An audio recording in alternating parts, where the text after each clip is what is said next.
breaking news tonight. Pochettino exclusively tells e-Spurs he'll rest Kane and Dembele on Saturday against Chelsea, ensuring that they're fit for the Manchester United game in May. If only it wasn't so believable, eh? This is your e-Spurs podcast. Come on, e-Spurs!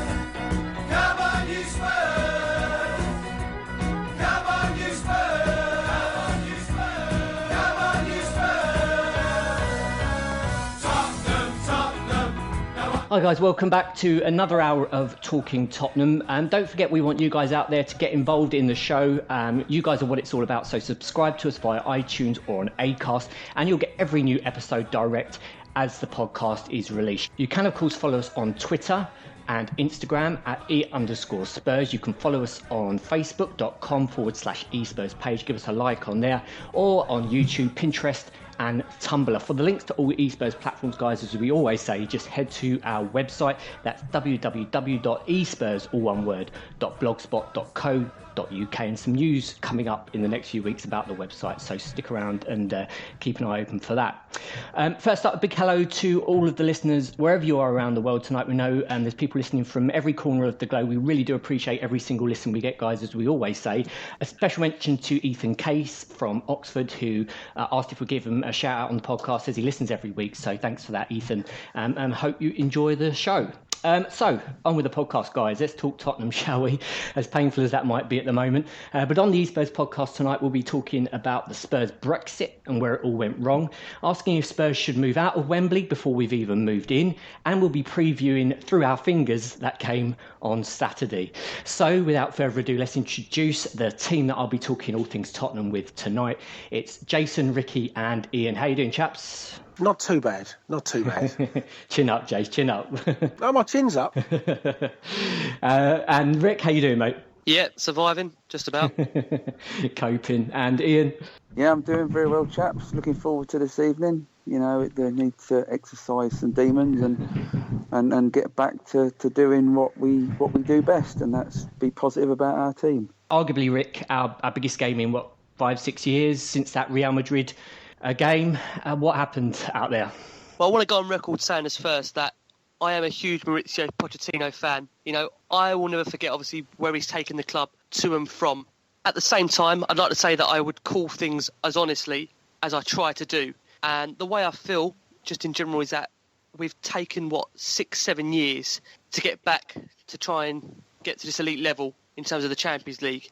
And to not play our best available team, it's just simply beggars belief as to why. Now, I don't want to try and sugarcoat it too much, but we were eliminated from the Champions League in a Europa League group.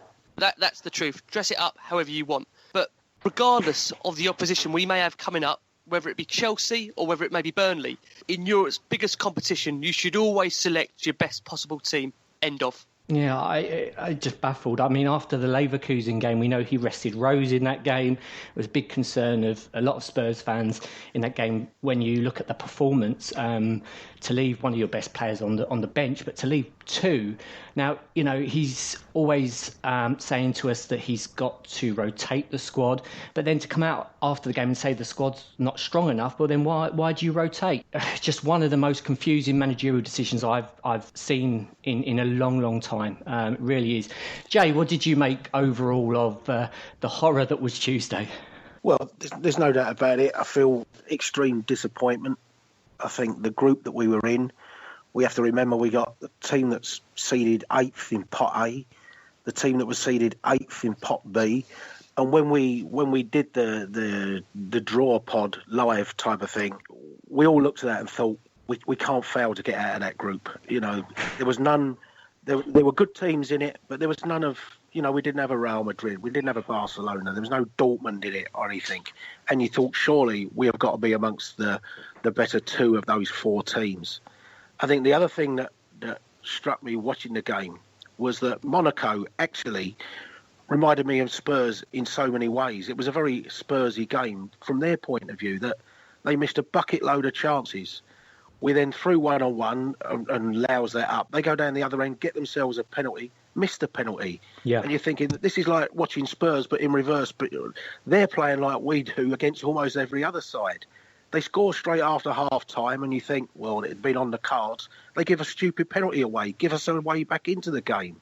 And you thought, as bad as we were, we wouldn't have actually had to improve that much to get something, because Monaco themselves didn't look like they actually wanted to win the game, if you know what I mean. They had so many chances to win it, didn't they? Yeah. And weren't taking them. And it reminded me of watching Spurs so often. But, it's an extreme disappointment. But I still look at the thing and think, and it won't be what everyone wants to hear, but I think, the European Cup's been around for, 60 years, and we've been in it 3 times. So we don't have that entitlement to be in it. And as frustrating as it is, and we know that's where we want to become a regular Champions League side over years, we've seen Manchester City recently get into the Champions League but have their first round exits in it for a couple of years. So I think it's a massive disappointment, but it's not for me a meltdown moment or a clubbing crisis moment. Ian, in terms of the performance itself, when you look at the game, it's fair to say, again, without Lloris, it could have been a real hammering, couldn't it? I mean, some world-class saves in that game. Certainly the best Spurs keeper I've ever seen. I know there'll be others of another generation that would maybe disagree quite fairly with that, but certainly the best I've seen. In terms of the defence, another makeshift defence in there. What? Just want to get your initial reaction, because I know it's very easy to speak in hindsight, isn't it, and say, Pochettino was wrong to have done that. Initially, when you heard the team news, what were your initial thoughts? Like you just said, Andy, it was makeshift. Now, surely to God, you're in the top European competition going, and you're playing a makeshift defence, and you're leaving people on the bench. And I just thought we could get caught out here. And then as the game unfolded, I'm just looking at it thinking, they all look like strangers. And we're getting done down the wings, and Danny Rose is playing as a wing back. And you're thinking, where's the cover? Surely to God, if their wing backs are doing to you what you normally do to others, then surely to God, you've got to change the system. You've got to be or you've got to do something to combat it. And I was just watching it, and more I saw of it, I'm thinking, this could be embarrassing. And without Hugo there, it would have been. And I just don't understand what the game plan was. The players looked like strangers. There was no passion. There was no intensity. And I'd love to know where our pressing game's gone. Because there wasn't any. No. And I was just, in the end, it gets to the stage where you either think to yourself, do you let it affect you? Do you get angry? Well, I went through the anger, and then I just thought, let's just hope that this isn't embarrassing. And thanks to our world-class goalkeeper, who I agree with you, Andy, is since I first started going to see Spurs in 1969, I don't think I've seen a better keeper down there. Now, Jennings was bloody good, but this fella's world class. And like I said on Tuesday, I felt for him playing in front of that rubbish.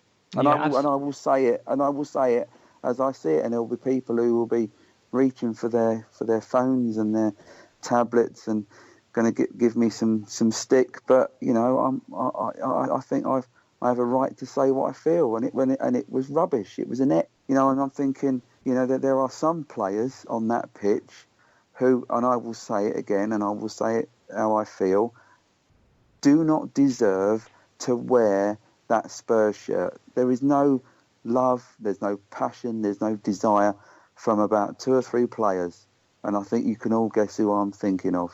Yeah, certainly can. I mean, it's all over the pitch. I think on Tuesday night, when you look at the stats after the game, you don't even need stats, do you? To be honest with you, just look at the game. Anybody can see, in their right mind, that we was just not there on Tuesday. I don't understand how that happens. You're a player playing in the biggest club competition, arguably in the world. And, in 3 of those games, you're playing at arguably the most famous football stadium in the world. How you cannot be motivated for these games. And I think that's the point, isn't it? We've all said on this podcast time and time again, we can take Spurs losing. God, if anyone's used to it, it's a Spurs fan. But when they don't put in a shift, when they don't even look as if they're there. I mean, we was talking off air there, the Eric Dyer tackle. He was about 5 minutes after the ball had gone, kicking him in the stomach, It's just beggars belief how you can be so relaxed about a game of such importance to Spurs. And look, I don't know. I've got no better connections in the Spurs dressing room than anyone else. But to me, I'd be really concerned with whether or not Pochettino has got that dressing room fully on his side at the moment. I think one win in the last 10 now, that's form of a relegation team. Yes, we were undefeated, but don't let that hide the real problems that are there. One win in the last 10 is critical form, especially when you can't score goals. We score the odd one or two here, but again, we don't start playing until we score a goal, and it's often too late. The sideways passing, I've said to the guys privately, it kills me because they get nowhere. And, it's hard. It's taking all of the enjoyment out of it at the moment. Look, I'm not a Pochettino fan. It's no secret. But when they come out and win and he does well, I'll be, as you've heard, I'm the first one on here to say that he deserves all the credit in the world. But, this season, to fall apart the way we have done after last season, it's... Rick... In terms of the Champions League, that dream's now dead. It's gone. What do we do about this Europa League then? I'm very much a sentimental Spurs fan. So to me, I don't buy this whole fact, that Europa League isn't a good enough competition for Tottenham Hotspur. Europe is Europe. I remember Bill Nick saying that without Europe, Spurs are nothing. So I'm of the opinion that, it's a competition that gives us a route to the Champions League. And I think, like you said, Andy, that we shouldn't let that unbeaten run mask what's been a bit of a patchy start to the league, certainly in terms of, the draws. So it's another route to the Champions League, and I think we've got to consider it. Whether Poch considers it is another thing. I think, like I've said on the Poch's priorities, Rick? Sorry to butt in there, mate. What are Poch's priorities? Because Tottenham were built on a history of great cup success. We often mock the lot down the road for their top four trophy and throw in the cups with younger teams, and we've turned into them, haven't we? No, I completely agree. I've made it clear that as much as I respect Maurizio Pochettino and what he's done for Tottenham Hotspur, and for me, like I've said, he's the best manager in my lifetime, there can't be a case, and you can't get away from the fact that there seems to be this constant running theme since Pochettino has taken over, that the cups don't seem to be a priority to him. That's been proven of his selections. I think we can look back as far as, Fiorentina. I'm looking at Leicester in the cup where we went out. I'm looking at Crystal Palace in the cup where we went out. Leicester the year before that when we went out. There seems to be an undercurrent with Pochettino that the cup competitions to him don't seem to play an integral part as to what they do for Tottenham fans. Now, I know growing up as a kid that Spurs, like you said, Andy, we were predominantly a cup team. Spurs valued every single cup, League Cup, FA Cup, whatever cup it would be. We would go in there, take it seriously and put out our best available team to try and go as far as we can in the competition. Since Pochettino has taken over, the cups don't seem to be a priority. And if that's the case, all I would ask the club to do is, if that is the case that the cups aren't a priority, then please stop telling us that the game is about glory. I go back to his press conference afterwards, Maurizio Pochettino, after the Champions League tie against Monaco, and he said Jan Vertonghen wasn't injured, Kyle Walker wasn't injured. Now, I'm sorry to go back to the Champions League talk, but if you're telling me that these guys aren't injured, okay, and the chances are Lloris, Dyer, Dembele, Wanyama, Kane, Eriksen, Ali, these players are all likely to start on Saturday. That is 8 out of a possible 11. So all those players are able to start on Saturday and also play on the Tuesday. Why is Jan Vertonghen and Kyle Walker, two young athletes of the game, not able to play? Because I can't really answer that question. And the only person that can answer that question is Maurizio Pochettino, and he's the one getting the pay packet, and he's the person who's paid to make these big choices. Now, he should know more than anyone, what it meant for Spurs to get back into the Champions League. So to have, as a Spurs fan, our dream shattered, and we have to live with the fact that that was because we didn't put out our best available team, it hurts. It really does hurt. And like I said, I'm a huge Poch fan. I won't forget where he's taken the club. We was all around in the 90s where, God, it was bad. And in comparison to today, you can't compare it. But at the same time, you can't get away from the fact that, from our perspective, to have it taken away the way it has been from us, down to poor selections, it's hard to take. And like I go back to my point originally, the cup competitions to him don't seem to be a priority, and I don't know why that's the case. I can't believe that someone at Spurs, at the point of when he came into the club, didn't translate the message to him that Tottenham Hotspur have always been a cup team. We've always got ourselves up for the cup. Rick? Do you think that maybe he is being fed a message from above that he has to rotate and play these kids in a lot of the games? We saw up at Liverpool, didn't we? A team almost entirely of kids. And yes, it's lovely to see players coming through if they are good enough. That's the point, isn't it? And there's one or two, I think. No, completely. I mean, what I was going to say, like you've just said there, completely. That's, is that what's happening above? Is Daniel Levy or whoever at the board saying to him, look, primarily, we want to focus on improving, our league form every year. If that's the case, well, he's doing that. He's sticking to his remit if that is the case, because we are improving our league form every year. We are getting better and better in the league. But if you ask anybody what matters more, well, any logical fan will tell you trophies matter more. Manchester United last season finished outside of the top 4, but still won an FA Cup. Let me ask you this question. How last season finished for them and for us? We all felt sick at the end of last season, the way we lost that Newcastle game. Manchester United were holding an FA Cup. I just wonder whether we would want to swap places with them. I think we would. I honestly think we would. To have an FA Cup in our cabinet, when we're getting rubbed in our faces that we aren't a team of winners, we've all said on this pod that we need a trophy to start something special for us. And I just hope, I don't know how many more wake-up calls he's going to get, but I just hope this is the latest wake-up call and the last one he needs to understand that cup competitions matter to us as fans and to us as a club. Jay, after the game, Pochettino told the media that investment was needed in the squad. We've already heard from Levy that that's not going to happen on any sort of large scale because of the new stadium. So what does he do? Well, I think in his press conference for the Chelsea game today, he's backtracked on that to a degree and clarified his remarks. So, the question of cup competitions and things like that, the thing we don't know and that nobody knows is whilst this stadium is being built, is his remit purely down to Premier League games? That's not necessarily defending Pochettino, but it's not. We don't know that discussion. And when you're trying to raise money and you're trying to get massive sponsorship deals, the Premier League brings you in the big sponsorship deals. Surely Champions League's part of that as well, Jay. Well, yeah, but absolutely. But you've got to be in the top 4, i.e. you've got to do well in the Premier League to get into the Champions League, haven't you? And then, whether you get knocked out in the first round or not, those 6 games guarantee you a certain amount of money. And by maybe going one round further in it, but then blowing your chances the following season. I'm just trying to put it that maybe he's being told, look, Premier League, Premier League, Premier League. And until we get the 60,000 up and running and all that extra revenue funds, we need to raise money from sponsors, the 25 million on the Nike shirt deal.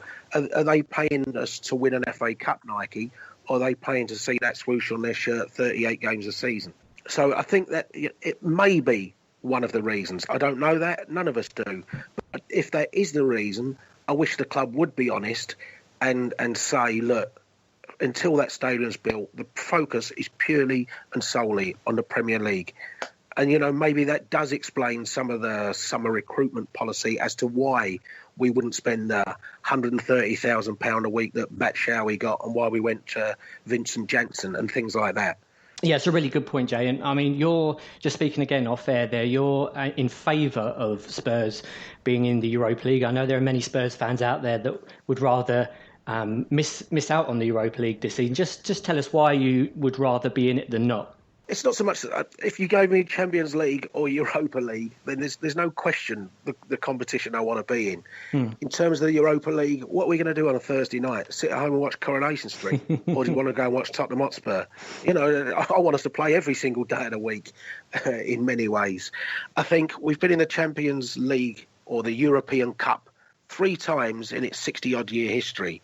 So to say the Europa League, we're too big for it, is arrogance beyond belief for me. Yeah. I mean, I look at Chelsea, and I hate to talk about other clubs, particularly one of our rivals, and let's be honest, they've been serial trophy winners now for 12, 13, 14 years. They won the European Cup. The following season, they got knocked out at this stage, down to the Europa League. Now, did Chelsea say, well, we shouldn't be in that competition, we're far too good for that, that's below us? Or did they actually, that season, go and win the bloody thing? Yeah. You know, and full respect for Chelsea. I'm jealous of them winning the Premier League, I'm jealous of them winning the Champions League, but I fully respect them for winning that Europa League. Liverpool last year, they've won the European Cup 5 times. What did they try and do last year? Did they say the Europa League's below us, or did they go to the final? So why Spurs fans think the Europa League is below them? Yes, don't get me wrong, you should aim for the Champions League. We all want to be in it. I want to be in it. But, you know, the League Cup is second tier to the FA Cup. But did we celebrate beating Chelsea in the League Cup final? Or did we say, well, the League Cup's a bit below us?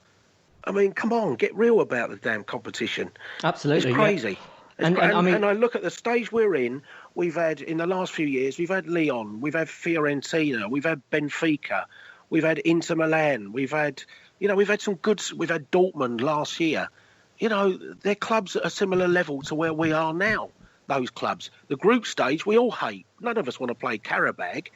But when you get to the knockout stage, I look at it and think, you know what, it's not that bad a competition. It's not.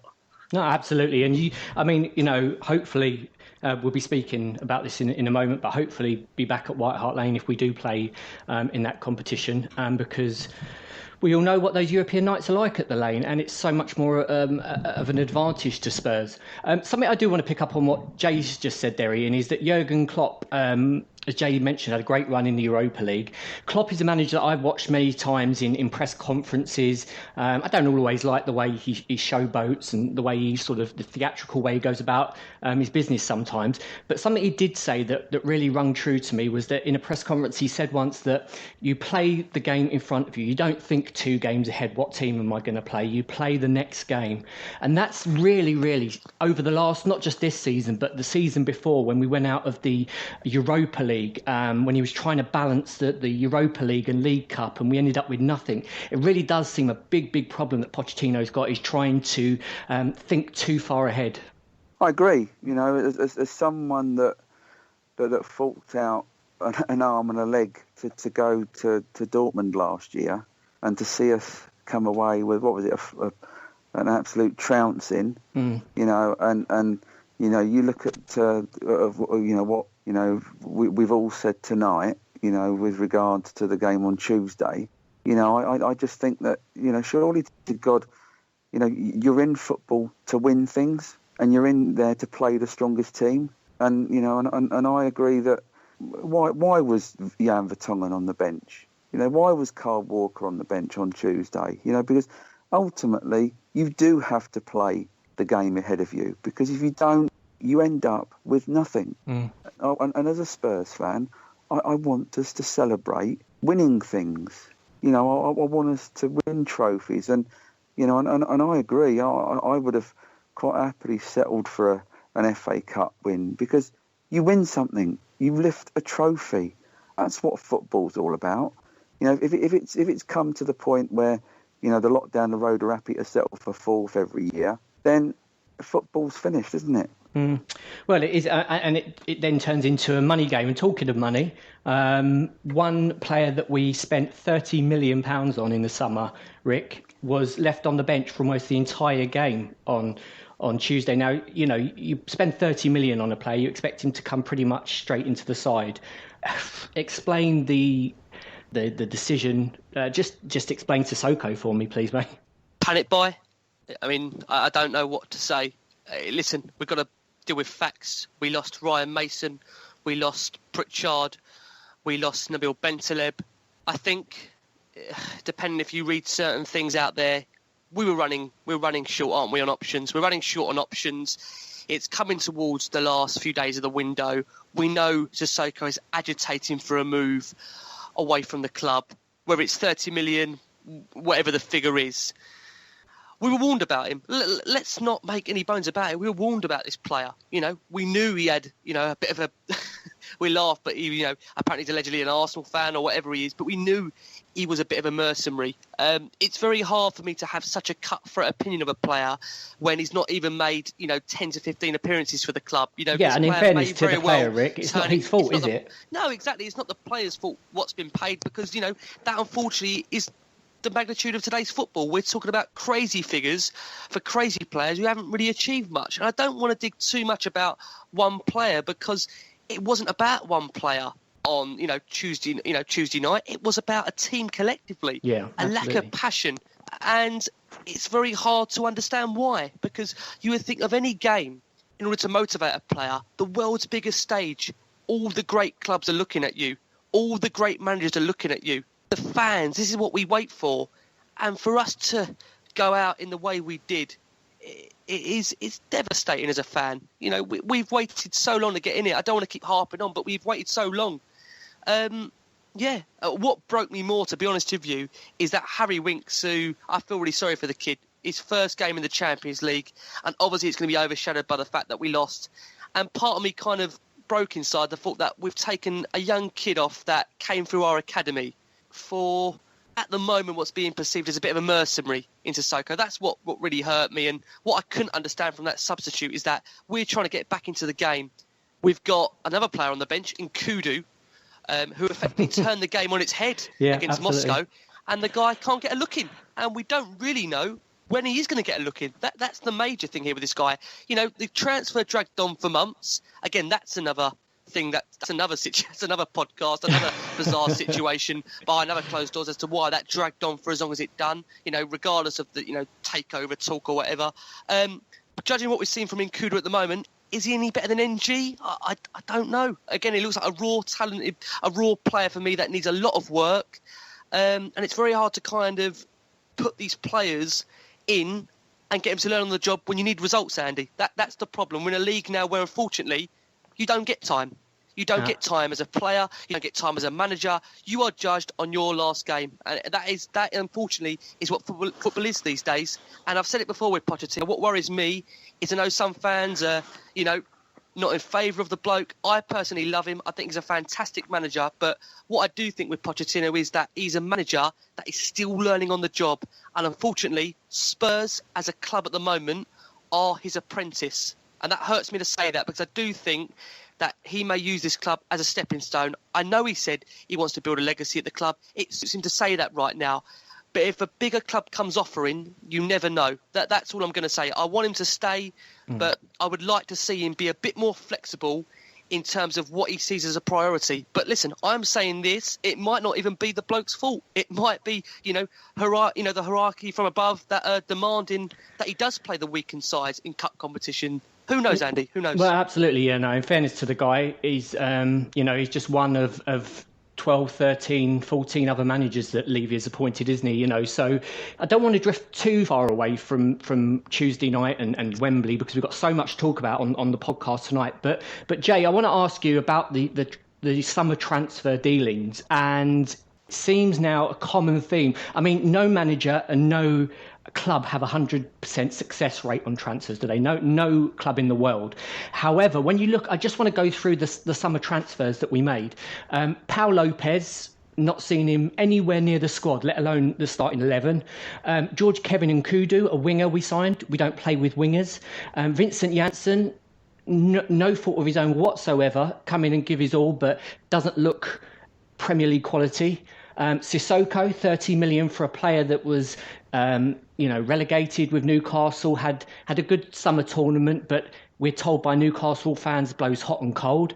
And Wanyama, who has been the shining light of the lot, really. But the other four, I mean, you'd have to say another poor summer of desperate transfer dealings. Yeah, I think now you're looking back, you can definitely say, well, there was plenty of people, I wasn't one, but there was plenty of people that said it was a poor window at the start, and that with the benefit of Champions League money, we should have invested, we should have bought genuine first team players rather than replacing really backup players with backup players. And that's a fair point. But again, you think you've got to look at the overall strategy at the club, in that we have two players at the moment in Lloris and Kane that are our two, or certainly two of our 3 or 4 shining lights that can't agree a pay deal over that the wage barrier. Now, in fairness to Pochettino's team, and as much as they come in as Pochettino signings,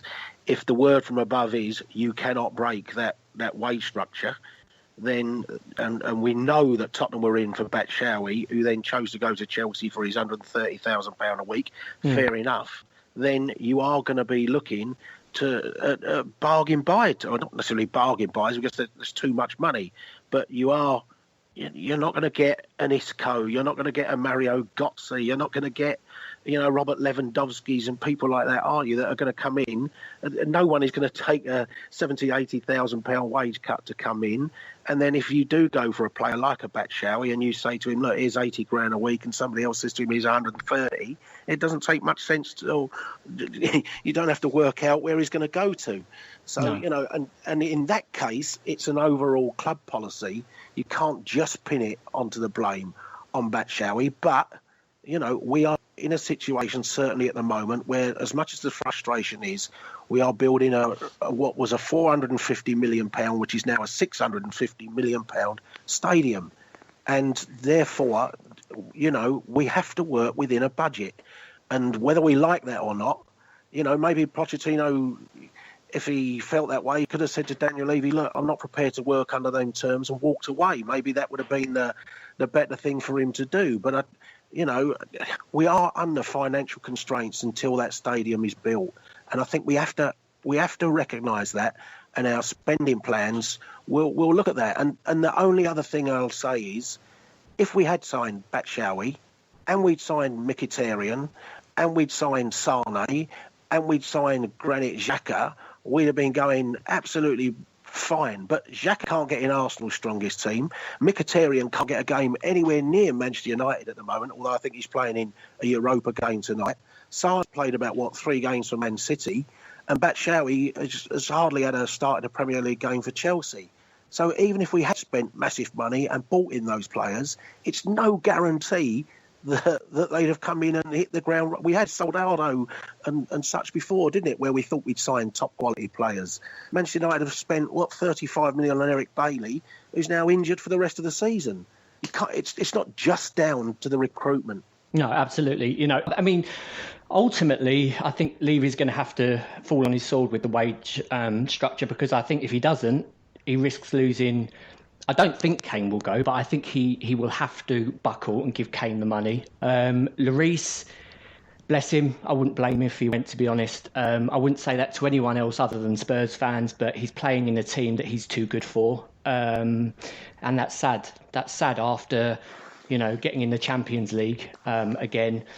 Let's not forget, these guys, Pochettino, his coaching staff, Paul Mitchell, who was still there at the time, they didn't just have this transfer window sprung on them the week before. They've been there, 2.5 years now. They've had a year, even 2 years, to be scouting players, looking for players. And I don't expect Spurs to go out and get a Juan Mata or a Götze, as lovely as that would be. It's not going to happen. As Spurs fans, it very rarely happens. When you look at Klinsmann and Van der Vaart, probably the only 2 real big stunning quality signings that we've made in the last 20 or so years. So it doesn't happen. But of those signings, 4 of the 5 are nowhere near the first 11. It's just, you can accept maybe 1 or 2, but Lopez, I just can't fathom it. Why? And Kudu, a winger when we don't play with wingers. I just scratch my head, really. I want to be proud of them. I want to say they've done brilliantly there, but they seem to take 2 steps forward and 3 back, don't they, in some respects? It's But you can also look at it in a different way. If you look at Nkudu, we don't play with wingers. We all said last year we have to have a different plan to go to. And so a winger should be a different plan to go to. And but maybe he won't, will he, Jay? Pochettino won't do it. Well, he's seen him, whether he thinks he's good enough or not is besides the point, or is rather the point. But he's given himself the option, and it clearly isn't the right option for him. But that doesn't mean to say he doesn't want a winger for when things are going wrong, and he does want to open a game up. I do think, chaps, you're going to see more of a player next season. And I just think, again, with Poch, what you're finding is that he seems to buy the players, not for the now. And, with Lamela, he came good. I think we're missing him so much. A lot of talks were made about Toby Alderweireld, but please, Eric Lamela, I know he has his critics, and believe me, when I'm watching him, I'm the first one to slate him in terms of some of his decision-making, but his technical ability, his work rate. I just think, chaps, generally that you're finding with Lamela, what he does is his work rate rubs off on the players around him, and suddenly everybody else is more enticed to get the ball back. But back to the whole Nkudu thing, that I do think as well, like you chaps have said, that we've bought a player there that is pretty much out of what Poch's scope is in terms of the formations he plays. But we're saying he might want to change it up. But again, with Nkudu, we've not seen enough of him to cast a judgment. You know, that's the most frustrating thing. We've got a player on the bench there who didn't get on. Could he have been a difference maker? You know, you look back in hindsight, you never know, because he's not been given enough time. Is he another player that's been bought for the future? And the problem with Spurs is that we got into the Champions League, and the whole point of getting into the Champions League is to buy players for the now. That's the ultimate thing. It's no good getting into the Champions League and buying X, Y, and Z for the future. Champions League is about now. We might not get back into it this year. You know, all right, we're unbeaten in the league. We're up there amongst the top because other teams are dropping points around us. But there's no guarantee, and that's why for me the Europa League offers us another avenue to get back in it. It really, really does. Whether fans think it's too big for them or not, Jason's spot on. I don't know what this whole thing about is for some fans, that it's too big all of a sudden. 10 years ago we were celebrating it, and now suddenly it's no good for us. People had very, very short memories of where we've come from as a fan base, or as a club even. It's the modern day fan now that values Champions League more than cups. Now, don't get me wrong, I did turn around and sound a couple of weeks ago on the pod that I wasn't too disappointed to go out of the League Cup because I was looking at the bigger picture. I was looking at progression in the Champions League, progression in the league. But when you don't see these things coming off, of course you're frustrated to not progress in competitions. You've got to be. It's a conundrum, and it's for Spurs fans, it's so hard to know, as Jay quite rightly said. We don't know where the direction's coming from, whether it's from above or if it's Pochettino being directed on the teams he plays. But whatever happens, there's not much we can do about it, is there, other than watch and hope for the best? I mean, in terms of the recruitment and the overall squad depth, I've got a stat for you. Our strongest 11 last year, and we'd probably all agree on that, was Lloris, Walker, Toby, Jan, Rose, Dyer, Dembele, Ericsson, Ali, Lamela, Kane. I think we'd all say that was probably our strongest lineup last year. And of the 38 games, which means there's 418 starting places, they started 84% of those starting places. This year, they've started 72% of those starting places, and we're unbeaten. Okay, we've had some draws in that. And I think I've worked it out that in 14 of the 17 Premier League and Champions League games we've played, at least 3 of that starting lineup have been missing in 14 of the 17 games. And yet we're as I say, we're unbeaten in the league, and we're 4 points off the top. We may well be 7 points off the top on Saturday night, but we certainly won't be 7 points off of 4th place on Saturday. So, we can say the recruitment hasn't been strong enough to compete properly in 2 competitions, but we are unbeaten. And, I'm never happy to draw 1-1 at home to Leicester City. But in amongst the way we are at the moment, we're having to play, as well as those starting places, we have people at the moment like Dembele that you can see isn't 100% fit. You got Dele Alli that looked so short of fitness on Tuesday night. It was unbelievable. You've got to have 11 fit players to play high intensity football, and we just haven't got them at the moment. And if you leave Ericsson out, you can't bring Lamela in. You're having to bring in Harry Winks. You could say we've had Toby, who's the best defender in the league. You've got Ali, that was the young player of the season last year. You've got Kane, that won the Golden Boot. And if you ask any player at Tottenham, Dembele is the best player in the club. And all 4 of those have missed a lot of this season. If you took 4 or 5 players from any of those sides, look at that Chelsea side now, and you tell me if you took 5 players out of it, you said, right, their spine at the moment is what? Gary Cahill comes out, Eden Hazard comes out, Diego Costa comes out, and I don't know, Matic comes out of that side, or Kante. Do you really think they'd be going as well as they are? No, absolutely not. Do. The point is, though, Jay, isn't it, that you buy quality backup, whereas we've bought extremely poor backup. I'll accept that, but you can only buy quality backup if you're prepared to pay quality wages. I don't believe that, Jay. I take your point 100% on that. Generally you do get quality, you get what you pay for. However, you see other clubs, they unearth these players, these gems. And Spurs sometimes, in fairness, and they do that. We've seen the likes of Bale, we see Lloris, who there wasn't any fanfare when he came over, so it can be done. Lloris came over on it wasn't astronomical wages, and we end up with one of the best goalkeepers in the world. I think the point is there's always, hasn't there, Spurs, been too much going on this transfer front, this committee. It seems so hit and miss, the Spurs transfer policy, in terms of who we bring in, that no one knows what's going on, really. You can't blame the players because it's not their fault that they're bought to come in and play. The likes of Trippier, in fairness to him, in other games he's done brilliantly. Also Davis. But there's a huge gap in quality, isn't there? I think, compared to our best. Whereas, in the summer, we saw desperation after having 3-4 months of planning. We saw last-minute bids go in for players. It's just not acceptable for me, for a club that want to go and compete in the Champions League. We're not going to win it, but to go and compete in the Champions League, to be making desperation signings on the last day when we're the 10th richest club in the world. Yes, we've got a new stadium. We're not going to spend massive. And at times in the transfer market, we act more like Wigan. And I think that's what really irks a lot of Spurs fans. We'll always support. We'll always, give the players our support at the lane when they're there. But it's sometimes the management just... I don't know, Jay. I don't know. It really... Andy, I completely agree with what you're saying. I think the frustration of the transfer window just passed is that we had just got into the Champions League. And that ultimately, and we'll look back to the redknapp time of the Champions League, these are ultimately the windows where you want to see the club show that ambition, that not only do we want to, compete for Champions League football, we want to stay there. We want to be consistent. And like you've said, I think the biggest problem for Spurs is that we've not shown that ambition in the transfer windows we've had. That, unfortunately, is the truth.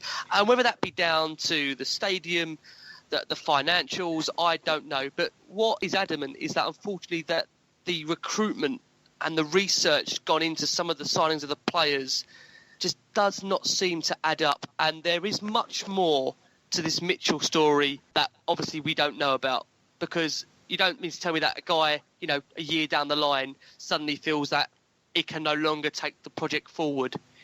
This was a guy that pretty much Pochettino earmarked. I don't want to go back too much to the past. I know we've covered Mitchell before, but we're talking about a guy that Pochettino earmarked. Spurs moved hell and earth to get him in.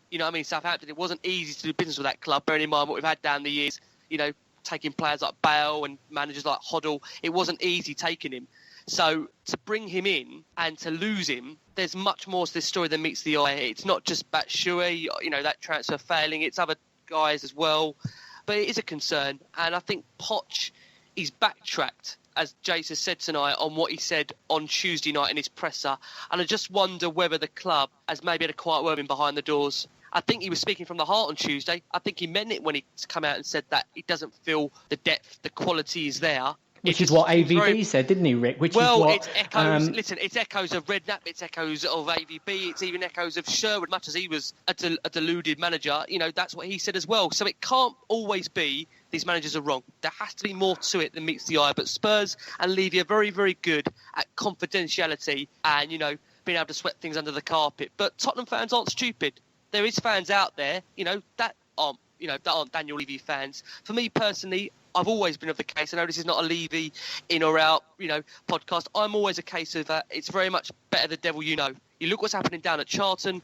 You look what's happening in Blackburn. With Levy, he does run the club on a very, very, very sound financial footing. But there's no doubt at critical times in his reign, when we've had the opportunity to progress as a club, we haven't always, taken that opportunity. And you could argue in the windows where we've had the Champions League football, I look back to the one with Sahara and Nelson under Redknapp.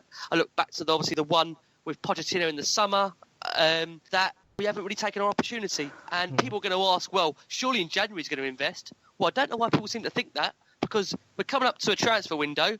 We've got no Champions League football. We're out of the League Cup. He's now got the Premier League, Europa League. Is he going to use that as an exercise tournament for the kids?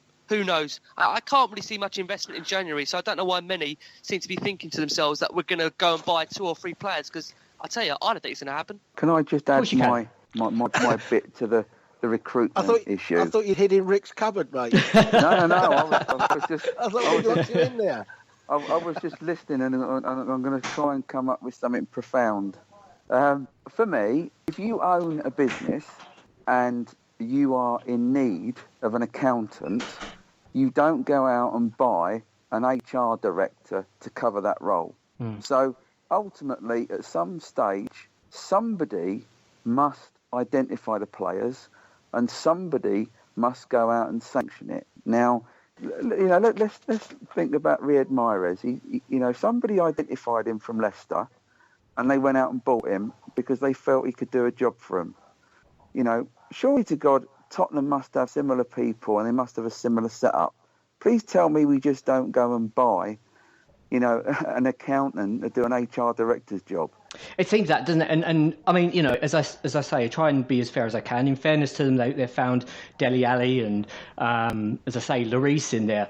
But there are the ones that you just can't explain every year that just seem to come out of nowhere. Nkudu, that took 6 months to come in and then doesn't even play. But when was the last time any of us can say that we went to work and said, here, have you heard who Tottenham have just signed?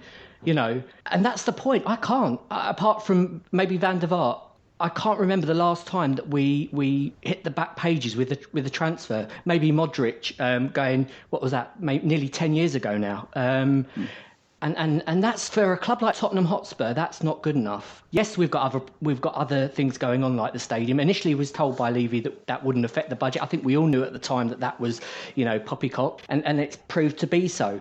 But there still needs to be investment and good investment in the team. We spoke on the podcast last May and we said they've got to be prepared for this transfer window because it's Champions League. This is our statement, our chance to really cement ourselves in that upper echelons of football.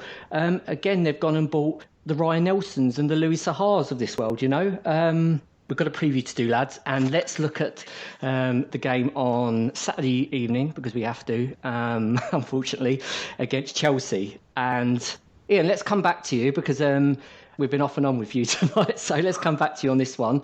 We haven't been in Chelsea since 1992, around that sort of time, I think it is. Unless we rip up the history books on Saturday night, we're going to be looking at a record of 1 win in 10 games. Can they go there, and can they turn this around for not just Pochettino, but for the fans? I think they have to. I think that they're Premier League footballers. They get paid a good wage, and as a fan, I will be going there expecting them to win. As simple as that.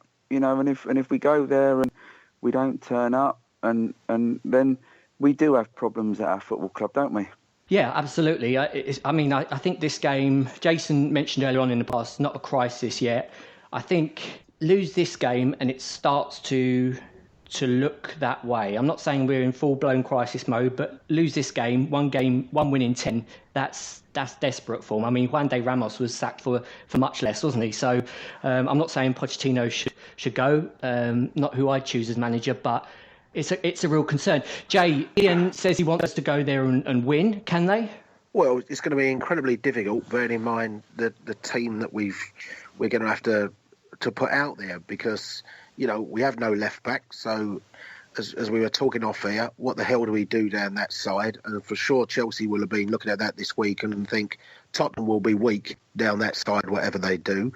We don't know at the moment what type of system we can play. Ian says, I want to see them put the effort and I want to see some passion. But I look at a bloke like Dele Alli and I look at him and think he can't run around the pitch for 90 minutes at the moment. So it's easy to say they're not showing passion because you can't chase backwards. Or do we say to Dele Alli, look, I want you to chase around the pitch at the moment and then be out for the next 3 months injured? As poor as Sissoko is, it was so annoying that he got himself suspended for 4 games, because there's a player that you should be able to play and he's been out while Lamella's been out. And, that's the frustration for me. and why it's a bit hard to be having a go at everyone. Can we go there and get a result? Let's be fair, the way Chelsea are playing, I just kind of think it's the type of place that if we were 3-0 up with 10 minutes to go, we'll have a floodlight failure. Something just goes on there, doesn't it? Yeah. And I'm just a little bit sick this week of hearing that that's where Spurs blew the league, because it wasn't where we blew the league. The league had gone before Stamford Bridge. The annoyance for me of that result last year was at not finally getting a win there. It had nothing to do with the league. And if we'd have won our last 4 games, we still wouldn't have been champions. So to say we lost the league at Chelsea is really frustrating. I think maybe Tuesday's team, my one problem with the Chelsea game is that I get the feeling that Pochettino took last year's result and all the criticism of it maybe a little bit personally. It's a new day, it's a new game, it's a different season. Forget what happened last year. We don't replicate every single result we got last season, do we? So you have to look at it as a new game. I fear that we'll get beaten because I think confidence is probably a little bit low. But, as I say, to me, I'd still be looking there and think the worst position we'll come in at this weekend is 5th. And so, let's keep our heads, because every team goes through some choppy waters, and by God, we're going through one at the moment.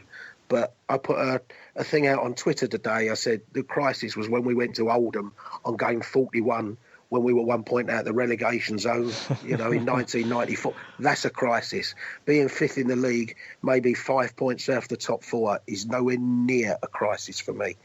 Yeah, absolutely. It's all relative, isn't it? And when you look back and think of them, sounds crikey. Rick, in terms of the game, one of the most, it's a nice friendly game, isn't it, to go into on Saturday. So the Spurs players are going to have to learn from what happened last year, aren't they? They're going to have to keep their head in this one if they're going to get anything out of the game. I liken this one again, Andy, to the Arsenal game. Everybody is expecting us to get beat. Everybody's expecting Spurs to get turned over. There's no real expectancy, especially with our horrendous record up there, for us to go and get a result. So I would like to think that we'll play to some degree with the shackles being off us. I said the same thing before the Arsenal game, that I pray that Chelsea are going to underestimate us.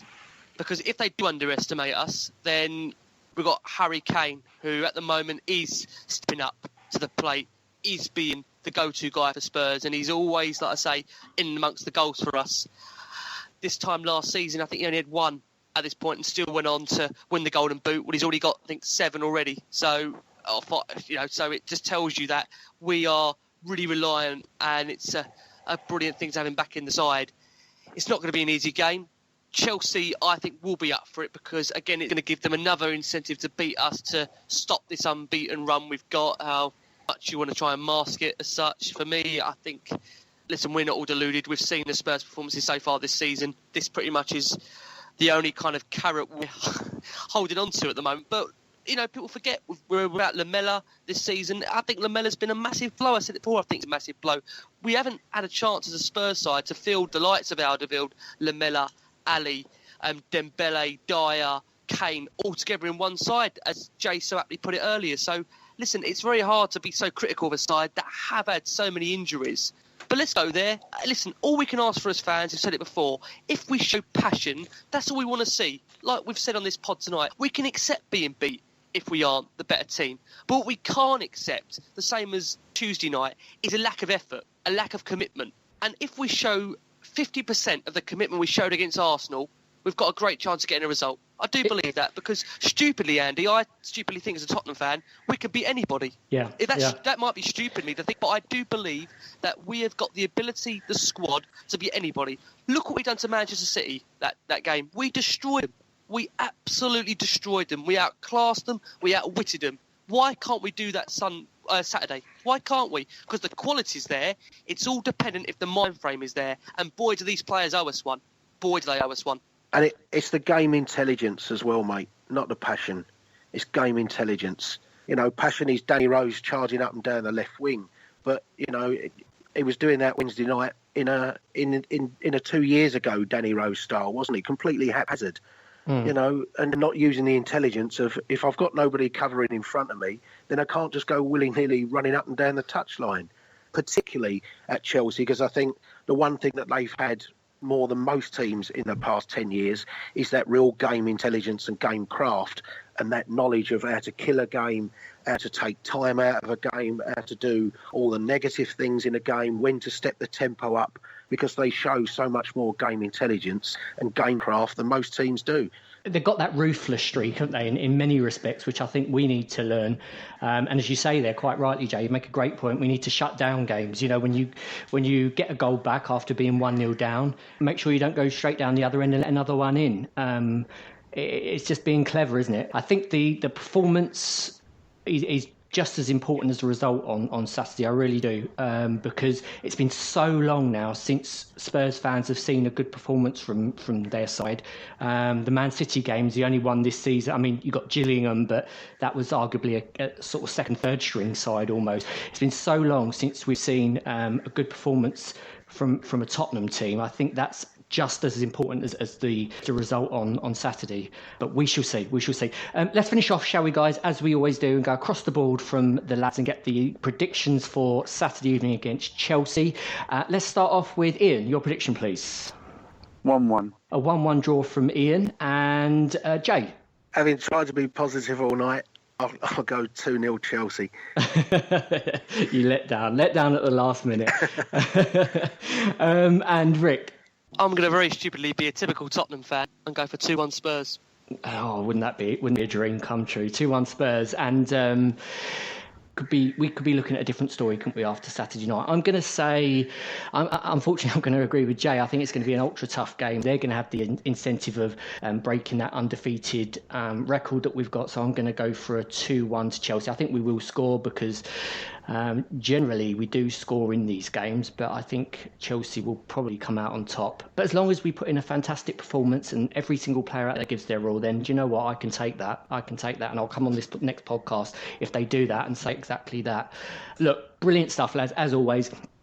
I thoroughly enjoy every single podcast I do with these guys. They always make me feel a little bit better about Spurs, and nobody I enjoy talking about our football club more than these three guys. So don't forget to follow them on Twitter. Their Twitter handles will go up on the e-Spurs Twitter account as the podcast is advertised. So get your questions to the guys, speak to them direct and talk Tottenham with them. That's it for this week. We will be back next week. We're going to try and do some more extra times, smaller episodes that we did last season. We'll also try and get back in a regular routine with those.